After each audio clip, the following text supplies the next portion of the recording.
Hello বন্ধুরা, আপনারা দেখছেন ডিজিটাল সবকিছু ইউটিউব চ্যানেল। তো বন্ধুরা, আপনারা প্রত্যেকেই জানেন যে বিভিন্ন সময় বিভিন্ন রকম প্রকল্প চালু হয়।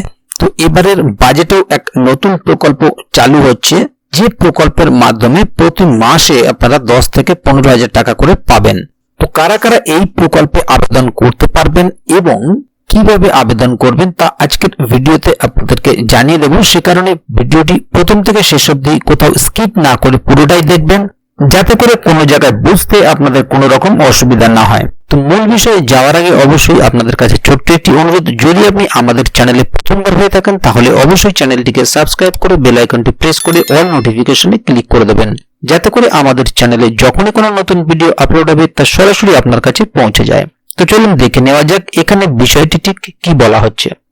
এখানে দেখুন একটি আর্টিকেল প্রকাশিত হয়েছে, বাজেট 2024।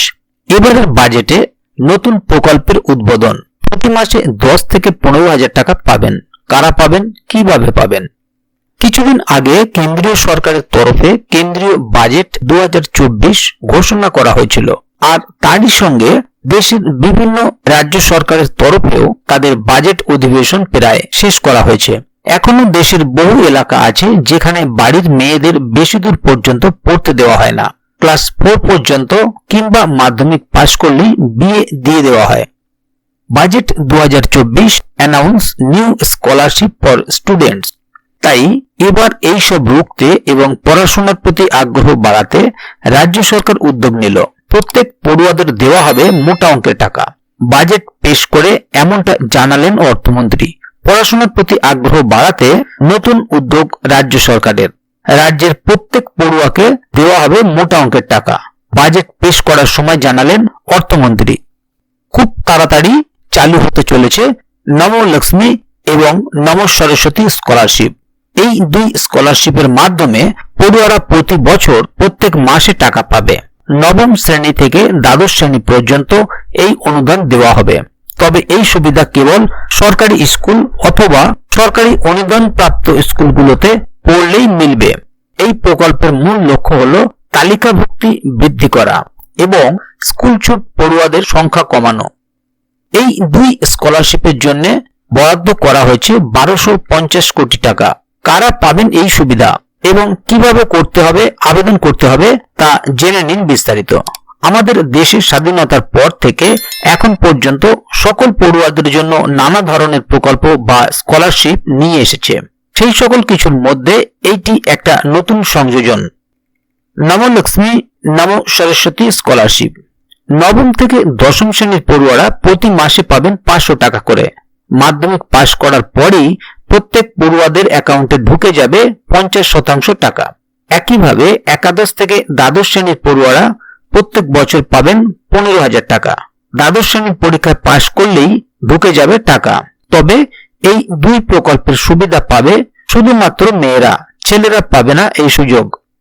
অষ্টম শ্রেণীর পড়াশোনা সম্পন্ন করে যে সমস্ত ছাত্রীরা নবম শ্রেণীতে ভর্তি হয়েছেন এবং যারা সরকারি এবং সাহায্যপ্রাপ্ত স্কুলে পড়াশোনা করছেন তারা সকলেই পাবেন এই দুই প্রকল্পের সুবিধা।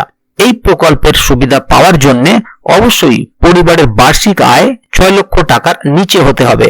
নম সরস্বতী মেধাবৃত্তির আওতায় থাকা শিক্ষার্থীদের জন্য অতিরিক্ত সুবিধা হিসেবে নিয়ে আসা হয়েছে নমলক্ষ্মী যোজনা।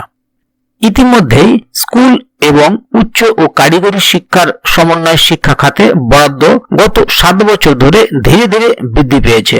তবে জানিয়ে রাখি, এই সুবিধা কিন্তু পশ্চিমবঙ্গের সরকারি স্কুলে পড়া ছাত্রছাত্রীদের জন্য নয়।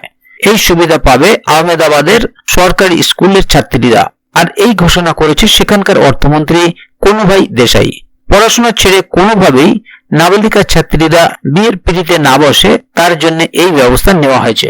তাহলে বন্ধুরা বুঝতেই পারলেন যে এখানে বিষয়টি এই মুহূর্তে পশ্চিমবঙ্গের জন্য নয়, এটা আহমেদাবাদে ঘোষণা করা হয়েছে এবং সেখানেই দেওয়া হবে। তো আগামী দিনে পশ্চিমবঙ্গে যদি এই ধরনের কোনো আপডেট আসে তাহলে অবশ্যই আপনাদেরকে এই চ্যানেলের মাধ্যমে জানিয়ে দেওয়া হবে। সে কারণে চ্যানেলটিকে সাবস্ক্রাইব করে অবশ্যই চ্যানেলের সঙ্গে থাকবেন। তো বন্ধুরা, আজকের গুরুত্বপূর্ণ ভিডিও আপডেটটি এখানেই শেষ করছি। ভিডিওটি সম্বন্ধে যদি কোথাও কোনো প্রশ্ন থাকে এবং এই ধরনের স্কলারশিপ পেতে আপনারা ইচ্ছুক কিনা অবশ্যই কমেন্ট বক্সে লিখে জানাবেন। ভিডিওটি ভালো লাগলে অবশ্যই একটি লাইক দেবেন এবং বন্ধুদের জানার সুবিধার্থে ভিডিওটিকে শেয়ার করবেন যাতে তারাও বিষয়টি সম্বন্ধে জানতে পারে।